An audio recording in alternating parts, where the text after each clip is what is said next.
think this show is different. Not only the fact that it's attempting to get at this issue from these three different perspectives, but just in the core of what the show was trying to do, which is really trying to propel people to stop, take a moment, and to assess where they stand in this particular situation, to examine that inherent bias that we all have. And so I think that's the different way in that this show is taking. That's really, I don't know, maybe a stronger perspective from some of the other ones that have been out. More of a courageous perspective, if I might say. Absolutely. It's easy to show people a concept and hope that they receive it. But when you actually are asking them to do a little introspection and look at it themselves and look at themselves within the story, I think it's much more powerful. Yeah, and Aliyah, your character, she's very vulnerable and she's very fearless, but I noticed that she also shows images of her father's dead body, and I feel like in real life we see that often in TV news, we see it on Twitter, Facebook, Instagram. Do you think that we should be exposed to these sensitive images, or should we try to approach them with caution more? I would definitely say approach them with caution. I think there's, again, in the red line, there's a level of realness in the reality of it, in that specific context. It's this, classmate telling Jira that she has all this negative energy around her and that she needs to let go of that. And I think when you see those images, they take a hold of you and they're in your spirit, and you feel them even when you put the phone away or when you close the article or when you stop watching the news. You still see it and you still feel it in your spirit. And I think we should definitely take more care with that in what we're showing. One of the other issues that we tackle on the show is in terms of shooting the show in Chicago. Chicago in the media is just this, violent storm of images and this shooting that happened, and you never see anything, particularly beautiful. And shooting the red line gave us a chance to show all of the different beautiful sides of Chicago and not just what the media wants to show.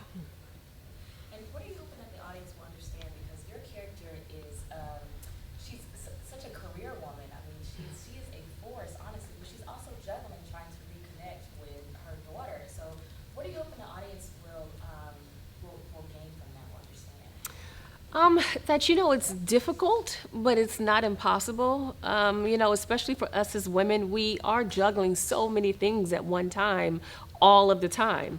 And so for Tia, she really has to figure out how all of this works together. She already has a young son. She's married. She meets her daughter. She's running for office. She has a job. I don't think she's going into it having any kind of answers. But I think that when you find yourself in these kind of situations and you have things and people that are important to you that you want to invest in, some kind of way, they all kind of move and shape and make room for each other. So she's just going along with it and, hoping and believing that it'll all work itself out. Yeah, that's wild. So what is it like to play a character who is so vulnerable but fearless? I mean, at the moment, your character is really butting heads with her father. Where are you at? Where are you at in the show? I'm in the 3rd episode. Ooh. Okay, spoil it. Right, you're so funny. Yeah. Honestly, Don't spoil it. I went to set every day knowing that I would have to be vulnerable, not just in front of the people who would come to watch the series months later, but in front of the 200 plus cast and crew that are with you at any given moment on a set. I think that's what attracted me to the role of Jira, was that I would have to work the hardest I've ever worked in my short, 7 years of a career to be as truthful and honest and grounded as possible. And I had really good people to work off of who, Emayatzy was extremely vulnerable with me. Noah was extremely vulnerable with me. And when you have, these obviously more seasoned actors who can come at you with that same mutual respect of sharing our vulnerabilities with each other, it just makes you want to work as hard as they do. And speaking of that, it's my last question. I just want to know, how do you prepare for that? I mean, it's such a heavy moment for your character. I mean, losing your father. How do you prepare for that? Do you call yourself a method actor? Do you separate yourself for a while? Definitely separate myself for a while. I wouldn't say that I'm method. I do remember for the train platform scene where I'm telling Noah's character Daniel it would never have happened to him and asking him to please help me meet my birth mother.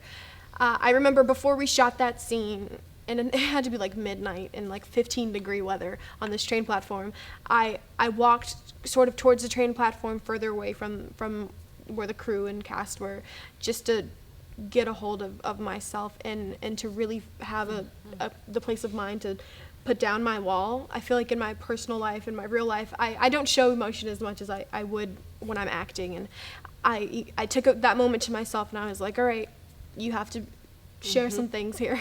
You're about to go into battle, and I need you to be your most vulnerable self. And you did it.